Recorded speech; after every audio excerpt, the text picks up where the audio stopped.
안녕하세요. 미국 주식 성공 투자로 여행을 원 없이 다니고 싶어하는 욕망덩어리 미국 주식 인간 지표입니다. 공개 영상에서는 언급을 했는지 기억이 가물하긴 하지만 아무튼 유료 회원분들에게는 어제까지 롱비중 축소 10에서 15%까지 말씀드렸습니다.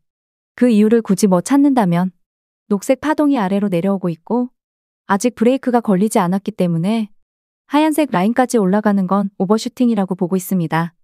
하지만 거기서 무조건 폭락한다고 볼 수 없기 때문에 롱비중은 일단 줄이면서 남겨둔 거고 다음에 이어질 패턴이 과연 저점을 크게 훼손할지 혹은 어느 정도 지지라인에서 버티면서 녹색 파동 브레이크를 걸어줄지가 관건이겠습니다.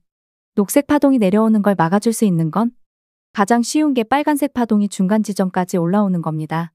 그러기 위해서는 올라가던 보라색 파동이 옆으로 횡보하면 좋지 못하겠죠? 이런 여러 가지 요소를 파동으로 보고 해석한다 보시면 됩니다. 그냥 파동이 올라가면 상승하는구나 라고 이해하는 게 아니라 올라가는 혹은 내려가는 파동이 어떠한 패턴을 만들어야지 턴어라운드를 하는지 그 부분을 해석을 잘하는 게 파동 잘 본다 라고 할 수 있겠죠. 여기서 세력들이 정말 저점을 또 훼손하고 싶다면 단기적으로 언더슈팅하는 경우를 제외하고는 정석적인 파동 흐름상 시간이 많이 필요합니다.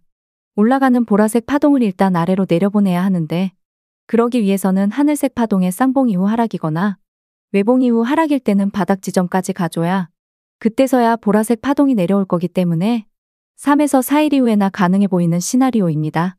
제가 개별주 투자보다 지수 투자를 좋아하는 이유는 매우 간단합니다. 하락장이 1에서 2년에 한 번 나올까 말까라는 거죠. 그렇기 때문에 하락장과 상승장 패턴만 공부를 한다면 크게 물릴 일이 나올 수가 없다고 봅니다. 결국 물리는 건 불타기로 인한 욕심 때문이죠.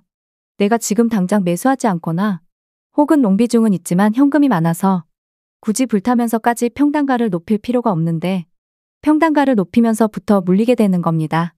잠시 오랜만에 코스피와 원달러 환율 차트를 본다면 주황선이 코스피 지수 차트입니다. 원달러 환율이 올라가면 지수는 내려가고 원달러 환율이 내려가면 지수는 올라갑니다. 내려가던 보라색 파동이 다시금 올라가려고 합니다. 코스피 지수가 단기적으로 일단 눌림이 나온다는 소리입니다. 그런데 만약에 원달러 환율이 1,400원대에서 계속 버텨버리면 코스피 지수만 날아가는 게 아니라 나스닥도 같이 하락장으로 갈지도 모릅니다. 그렇기 때문에 원달러 환율이 지금은 일단 고점을 찍은 후 빠르게 다시 떨어져야 그나마 롱 입장에서는 좋습니다. 비트코인 바이낸스 일봉입니다. 코인 차트는 매우 정직해서 솔직하게 제 입장에서는 분석하기가 주식보다 쉬운 편입니다. 이유는 갭상 갭하락이 없기 때문이죠. 24시간 풀로 돌아가기 때문에 차트와 파동이 매우 정직한 편입니다. 여기서 롱 포지션으로 간다면 대략 지금부터 121일평 사이까지 그물망을 쳐놓겠죠. 그런데 파동을 보는 입장에서는 아직 빨간색 파동과 보라색 파동이 바닥을 찍지 않았기 때문에 꼭 121일평에서 지지받고 올라갈지 확신이 없습니다. 그리고 현재 녹색 파동이 내려오고 있기 때문에 다시 턴을 해서 코인이 정고점을 가려면 최소 2달 이상 걸려 보입니다. 테슬라 일봉 차트입니다. 2024년도 130달러 아래론 가지 않을 것이다. 4월 한 달 내내 매수한다는 마음으로 매수하시면 된다고 말씀드린 것 같습니다. 그리고 이제 녹색 파동이 위로 돌리고 있고 빨간색 파동은 쓰리바닥의 마지막 바닥은 저점을 높였기 때문에 121일평까지는 간다고 생각하고 임하시면 됩니다. 121일평을 가기 전에 와리가리 할 거지만 160달러 아래로는 가기 힘들어 보이고 160달러 아래로 간다면 줍줍 기회입니다. 그리고 나서 만약 121일평 도달 후 다시금 저항을 받고 나서 미장이 아직 상승 힘이 남아있다면 테슬라는 240달러까지도 갈 가능성이 매우 높아진 상태입니다. 하지만 그 위로는 힘들 것 같습니다. 그때는 미장도 코인도 함께 나락행을 보고 있기 때문입니다. 엔비디아 차트입니다. 마찬가지로 시원하게 정석대로 고점이 나왔고 저항을 받고 있습니다. 보라색 파동이 쌍바닥으로 저점을 높이면서 올라오고 있기 때문에 하늘색 파동의 쌍봉 이후 하락이 나오지 않는 이상 750달러 아래로 가는 건 힘들어진 상태입니다. 어쩌면 6월 이후 전고점 탈환도 가능해 보입니다.